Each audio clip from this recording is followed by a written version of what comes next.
Aujourd'hui, je t'emmène avec moi ces séances de rappel de force à bras. Et tu vas voir que faire des rappels de force à doigts, ça te demande pas forcément beaucoup en fait de temps. Là, en l'occurrence, aujourd'hui, j'ai simplement 2 sets à effectuer. Donc il faut les faire quand même. Ça paraît peu, mais ça reste important. L'idée derrière, c'est d'entretenir la connexion neuromusculaire qu'il y a entre du coup ton cerveau et tes muscles pour ne pas perdre tout l'influx nerveux que tu as réussi à construire, toute cette connexion neuronale entre ton muscle et ton cerveau. Je sais que j'insiste beaucoup là-dessus, mais si la force est quelque chose qui met du temps à se gagner, c'est aussi quelque chose qui met du temps à se perdre, surtout si tu prends le temps, tu vois, je dirais de faire un rappel 1 fois par semaine. C'est pas beaucoup, mais il faut le faire. Moi, typiquement, je vais utiliser les anneaux. Voilà, ce genre d'anneau, tu vois, type TRX. Ça me convient amplement pour faire ma force à bras, d'autant plus que c'est quelque chose qui bouge. Tu sais, c'est un agrès qui n'est pas fixe, donc c'est un peu plus simple. Enfin, c'est pas un peu plus simple, c'est un peu plus dur au contraire pour pouvoir faire de la force. Lorsque tu es sur des anneaux ou tout agrès mobile, tu vas utiliser davantage les stabilisateurs et donc c'est aussi un point positif à prendre en compte. Donc c'est souvent aussi un peu plus dur, mais c'est pas grave, on n'est pas là pour parfait, on est là pour s'entraîner. Je vais te poser ici, ça sera très bien. On va même monter directement, un peu comme Charles Albert. Ce que j'aime bien faire moi pour commencer souvent, c'est juste des fameuses suspensions à un bras. Et ce qui est important, c'est aussi de protéger, tu vois, ta scapula, les ligaments de la coiffe des rotateurs. Et donc ces tractions de la scapula, je trouve que c'est un excellent exercice à faire en échauffement, que tu sois en train de faire des tractions ou même juste en train de grimper. Clairement, c'est quelque chose qui va te permettre, toi, d'améliorer la santé de tes épaules. Attends, je suis en train de tourner. Et c'est pas négligé. C'est souvent sous-estimé. Alors bien sûr, si à un bras c'est trop difficile, n'hésite pas à le faire à 2 bras sur une barre de traction. Moi je travaille à un bras, mais tu as compris l'idée derrière. L'idée c'est de chauffer cette coiffe des rotateurs. Donc tu peux effectuer par exemple des tractions de la scapula, mais tu veux aussi t'entraîner à tourner et à contrôler la rotation en disant je veux aller à gauche, hop, je reviens, je veux aller à droite et m'arrêter.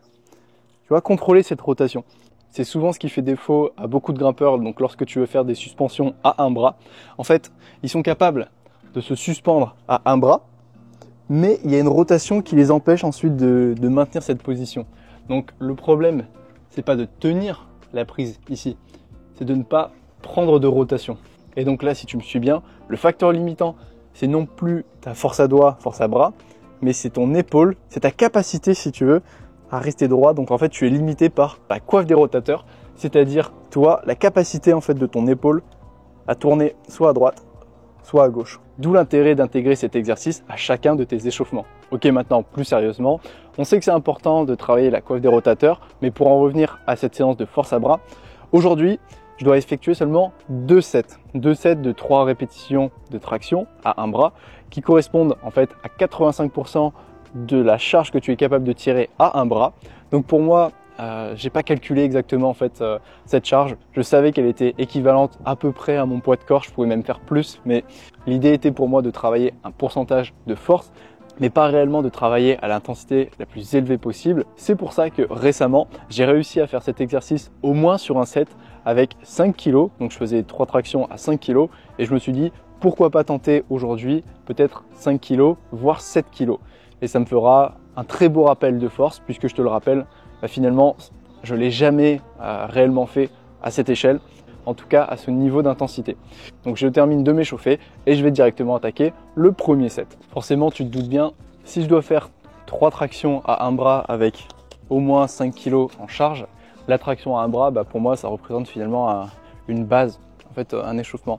Il y a très longtemps j'étais vraiment parti sur un cycle de force à bras où j'ai voulu pousser le vis un peu loin, voir quel était mon maximum, et il me semble que j'avais une traction à un bras plus 17 kg qui était ma rep max absolue, mais j'en serais bien incapable aujourd'hui. Et ce que j'essaye simplement maintenant de maintenir, ça serait, je dirais, un niveau de force qui est équivalent à une traction à un bras plus 10 kg. Je pense que j'en suis pas loin aujourd'hui, mais heureusement que j'ai effectué ce cycle de force à bras parce que j'en étais loin, si tu veux. On va regarder ce que ça donne aujourd'hui. Bon, franchement, à froid, aucun souci.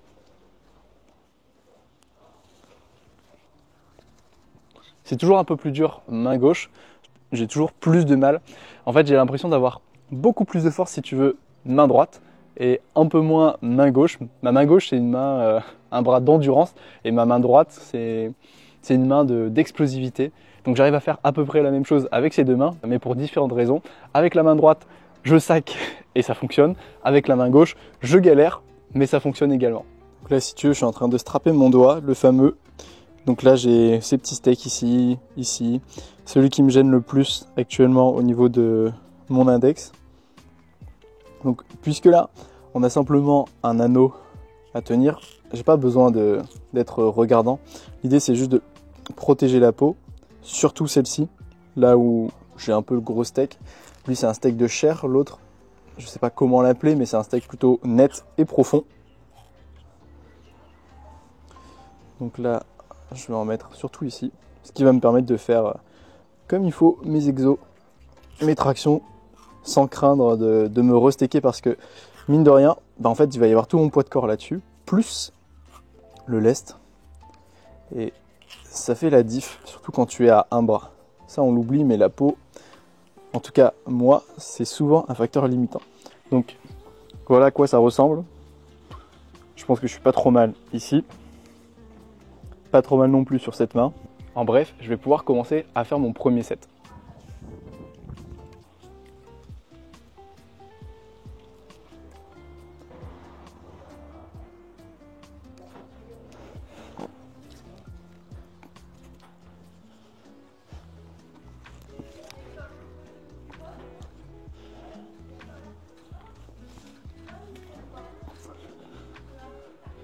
Ok. Je verrai si je le considère comme un premier set ou pas. Parce que j'ai pas envie de me fatiguer. Demain, je suis censé aller en Belgique, je vais essayer de filmer ça. Et je me suis déjà mis une grosse châtaigne hier à l'entraînement. Et je devais me reposer hier et aujourd'hui. Résultat, je suis en train de m'entraîner aujourd'hui et je me suis entraîné hier. Il n'y a rien qui va, mais c'est pas grave. On arrive en fait, si tu veux, sur le dernier mois d'entraînement. Et donc là, j'ai 2 grosses semaines encore à encaisser. Et après, j'aurai 2 semaines de décharge. Donc je peux me permettre de mettre encore un peu d'intensité pour pouvoir après être vraiment light sur les exercices en termes de volume notamment. Donc c'est parti.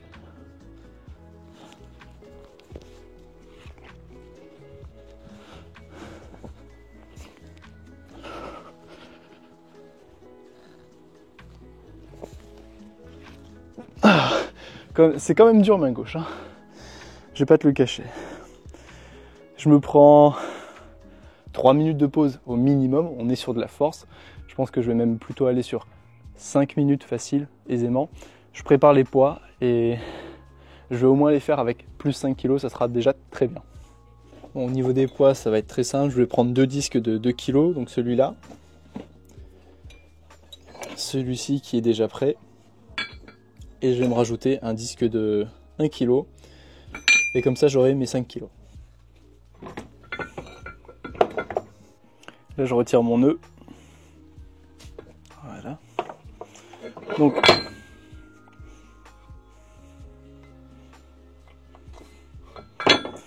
premier disque. Et deuxième disque. Et voilà. On a nos 5 kg. On va pouvoir y aller. Donc maintenant que j'ai fanfaronné, c'est simple, il va falloir assumer. Donc je vais démarrer mon premier set avec plus 5 kg. Je m'en fais pas pour la main droite parce que je me suis senti fort.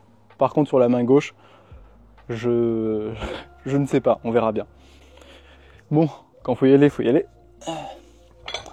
J'ai mes disques de 5 kg, 2 disques de 2 toujours, le disque de 1. Celui que tu as vu.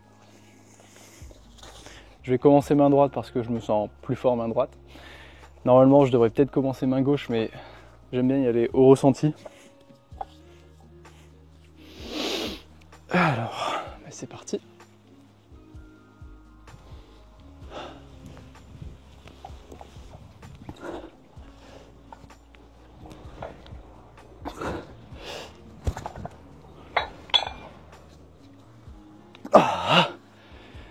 Ok, ça passe.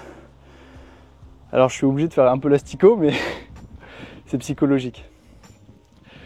Pour la main droite, par contre, ça risque d'être un peu plus laborieux. Et je pense que ça va faire quand même.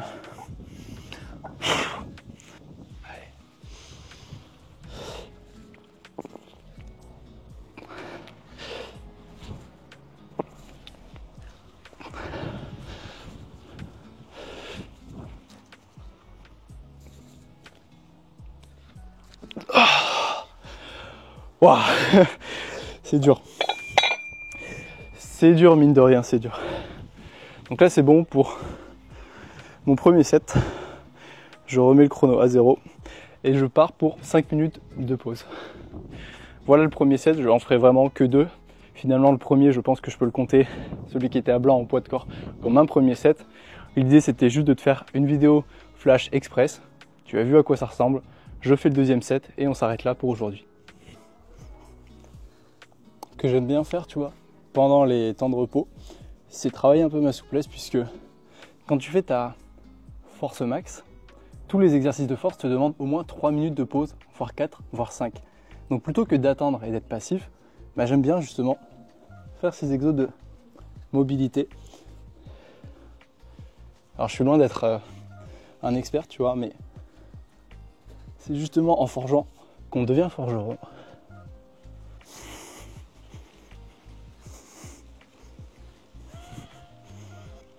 Ça, je le sens encore un petit peu au niveau de la hanche quand même. Donc là, tu vois, je suis sur des exos de mobilité et pas de souplesse.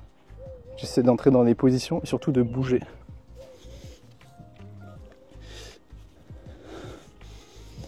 Donc tu contractes, tu relâches, tu contractes, tu relâches. Et tu essayes de descendre le plus bas possible. Je t'apprends rien, c'est de la mobilité classique, mais c'est tellement utile pour l'escalade.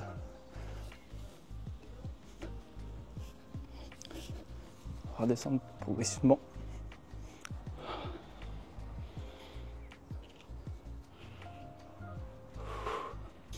Et après, ce que j'aime bien, c'est aussi effectuer plein de variantes.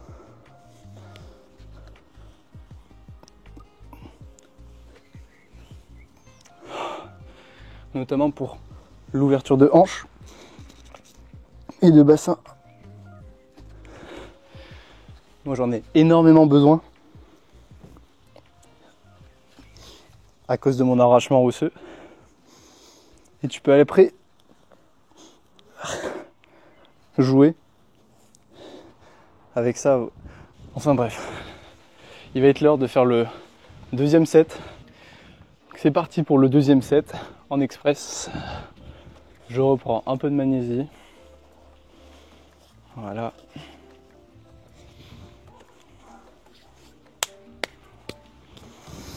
Et on est parti. Aussi un petit tips, ça peut paraître bête, mais quand tu fais de la force max, il faut que tu aies vraiment une intention. Quand je te parle de recrutement nerveux, il y a cette intention de vouloir fermer le bras le plus vite possible et le plus fort possible. Donc toi, ce que tu dis à ton cerveau, oui, c'est de fermer le bras, mais c'est avec une volonté de fermer le bras le plus vite possible. Bien sûr, tu es limité à cause de la charge, et c'est la charge qui va te faire galérer, mais toi, dans ta tête, il faut que tu recherches à fermer le bras vraiment le plus rapidement possible pour profiter du message nerveux que tu envoies avec les potentiels d'action pour recruter un maximum d'unités motrices dans tes bras. Et si tu peux, à l'idéal, essayer de bloquer un petit peu là-haut pour contrôler la descente. C'est ce qui fait souvent la différence entre quelqu'un qui va être bon en traction et mauvais en escalade et un autre grimpeur qui va être également bon en traction mais qui va pouvoir faire son transfert en escalade parce que lui aura travaillé son blocage qui est beaucoup plus spécifique à l'escalade, notamment quand on vient chercher de petites prises. On a besoin de cette force de blocage. Allez, assez de blabla.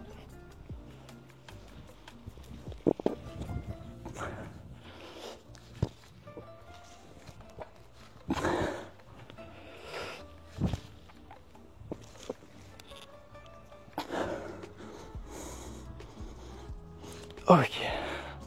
C'est toujours difficile de passer, tu sais, du bras tendu, engager l'épaule et après de terminer.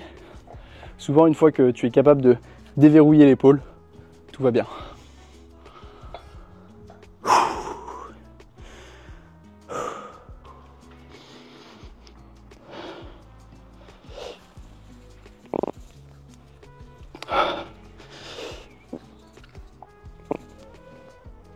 Ouh, ça va être dur.